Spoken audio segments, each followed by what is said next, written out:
नगरमधील विळदघाट येथील डॉक्टर विठ्ठलराव विखे पाटील महाविद्यालयाच्या वतीने राहुरी तालुक्यातील उमरे गावात शेतकरी मेळावा संपन्न झालाय।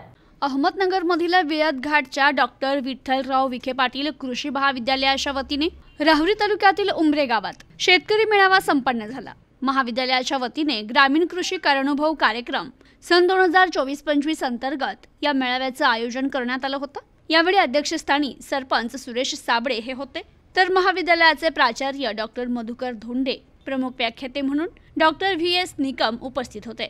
तसेच या कार्यक्रमाकरिता सरपंच आदिनाथ पठारे, ग्रामसेवक मुरलीधर रगड, ग्रामपंचायत सदस्य संजय अडसुरे, आप्पासाहेब ढोकणे, कृषी अधिकारी कल्पना थोटे, नारायण ढोकणे, विजय माळवदे, राधाकिसन दुशिंग, डॉक्टर विखे पाटील कृषी महाविद्यालयाचे कृषी दूत सागर कर्डिले, हर्षद राठोड, रोशन लोहकरे, सुमित मंडलिक, अरविंद कोडे, गणेश दरेकर, विशाल वैरागर यांच्यासह गावातील शेतकरी मोठ्या संख्येने उपस्थित होते।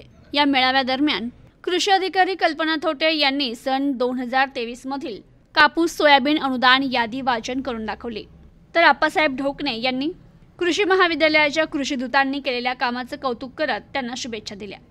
प्रतिनिधी जालिंदर ढोकणे, न्यूज टुडे 24, राहुरी, अहमदनगर।